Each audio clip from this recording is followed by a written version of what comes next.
વડોદરા જિલ્લા cyber crime fraud અંગે જનજાગૃતિ લાવવા વડોદરા ગ્રામ્ય પોલીસ દ્વારા પ્રેસ કોન્ફરન્સ યોજવામાં આવી હતી. પોલીસ મહાનિદેશક અને મુખ્ય પોલીસ અધિકારી ગુજરાત રાજ્ય ગાંધીનગર તથા પોલીસ મહાનિરીક્ષક વડોદરા વિભાગ દ્વારા વડોદરા જિલ્લામાં બનતા સાયબર ફ્રોડ વિશે સામાન્ય જનમાનસમાં જાગૃતિ આવે અને ખોટી રીતે છેતરાય નહીં તે માટે જાગૃતિ લાવવાનો પ્રયાસ થઈ રહ્યો છે. ખોટી લાલચમાં આવી બનતા બનાવો વિશે જાણ કરવા પોલીસને કોઈને કોઈ માધ્યમથી લોકોને જાગૃત કરતા હોય છે.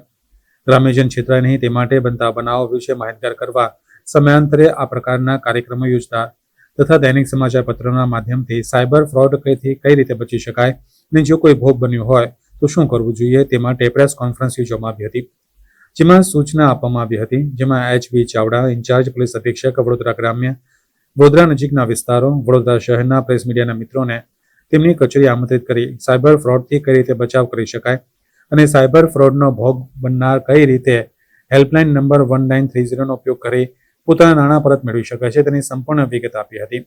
અને હાલમાં જે પ્રકારના સાયબર ફ્રોડ બનતા હોય છે તેની જાણ કરવામાં આવી હતી. અને જો કોઈની સાથે આવા બનાવ બન્યા હોય તો તેનાથી બચવાના ઉપાયો અંગે વિગતવારની માહિતી પ્રેસના માધ્યમથી આપવામાં આવી હતી.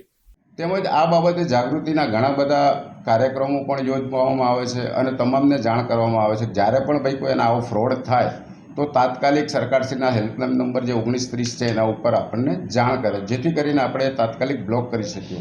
હવે જે લોકોના બ્લોક થયા છે અને એમને લાગતું હોય કે ભાઈ અમારો કોઈ રોલ નથી અને બ્લોક થઈ ગયા છે, તો એ લોકો તાત્કાલિક એમના જે જરૂરી પુરાવા હોય એની સાથે પોલીસનો સંપર્ક કરી શકે, જેથી એની તપાસ કરીને એમના એકાઉન્ટ અનબ્લોક કરવામાં આવે અને એમને રેગ્યુલર એકાઉન્ટ ચાલુ રાખવામાં આવે. તો આ બાબતની જાગૃતિ માટે એક આયોજન કરવામાં આવ્યું હતું.